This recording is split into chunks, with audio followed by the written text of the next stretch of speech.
you're talking about, myth, collective unconscious, collective myth, all of these ideas that, I mean, you've talked about Joseph Campbell before, but then, I mean, Jung probably the forebearer of a lot of these ideas. Mm-hmm.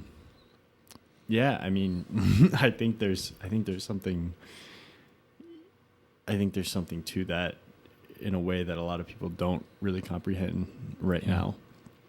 But I also think, like, tying everything together, there's a lot of cultural noise that almost hides that. Yeah. And that, like, when you've talked about in past episodes, the source. Rick Rubin's. And I mean, I think the source is the collective unconscious. Like you talked about. Yeah, it's all that. Yeah. And it ties into creating timeless work. Like if you can tap into that like a well metaphor, channel something out of it. You're pulling from that. And yes, you're a conduit. And I mean, that's how I think about creativity is like, it's not you creating, you're a conduit for some idea that's floating and you're pulling it down. But, I think about the collective unconscious and trying to almost purify your signal, your receiver to signal ratio, where you can actually pick up on it. Because I think getting back to what I was saying earlier, where we've created a world, like an artificial layer on the outside where you can go your whole life without connecting. And I think a lot of people do. Like it ties into that too. Like, yes, I can describe it as like a level of humanity or whatever, but it's also something that's attuned with that collective unconscious, something that's attuned with kind of the energies that guide, the forces that guide us that we might not see or understand. And I think when you start to strip away a lot of the unnecessary, trivial things that bombard us on a day-to-day basis, you get to something that is in touch with that. Yeah. I mean, that's one of the biggest reasons. Yeah. I've made a lot of decisions in my life on that idea. And it's curious because I wanted to ask you, like, you were talking about creating work, and I think I've asked you this on past episodes, but I'm interested to see where your headspace is at now. Do you feel like you've ever created something that is timeless or that steps out of that'll outlast you? It's just something I've been thinking about a lot, not in an egotistical way. No, but, yeah. We've been, I mean, I've had a lot of, like, eye-opening things over the last couple of years, and you've had a lot of eye-opening things as well throughout your life. And I think, when you see some of these things and you start to, especially if you interface with things that are older than your immediate, scope of vision, you can start to feel some things. Yeah. And do you feel like you've created, like, not that should be the goal, and again, not in an egotistical way, but approaching that in a way of, what are we doing? Like, yes, there's something to the act of creation that I think is therapeutic and beautiful, but also, you should be striving to create. Maybe you shouldn't be striving to, but I think it's a noble goal to want to create something that outlives you, or that taps into a truth that kind of goes beyond what your consciousness can replicate. Yeah. Do you? Yeah. Yeah. I mean, I feel like I, have. Apologies for the crazy just word vomit. No, it's great. I've had those things throughout my, throughout what I've pursued. I feel like, I can look back through everything that I've tried to make from a sort of,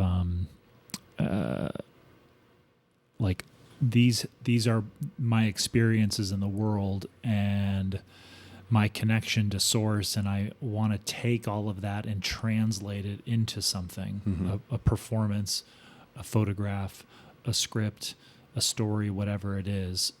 And I've done those things along the way and felt,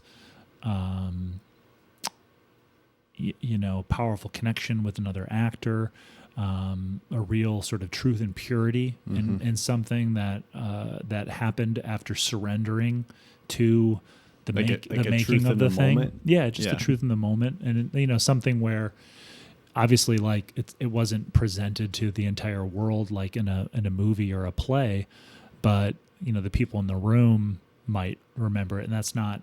Matt was so amazing when he did this thing. It could have been a scene with my fellow actors or a monologue I did, but I had some early experiences with that feeling, the flow, the conduit nature of it, and again the relief that you get, I think psychologically and emotionally when you actually surrender to something. You stop giving a shit. You stop trying to control it. You stop just trying to manufacture something. It's kind of the definition of conduit, right? Yeah. There's no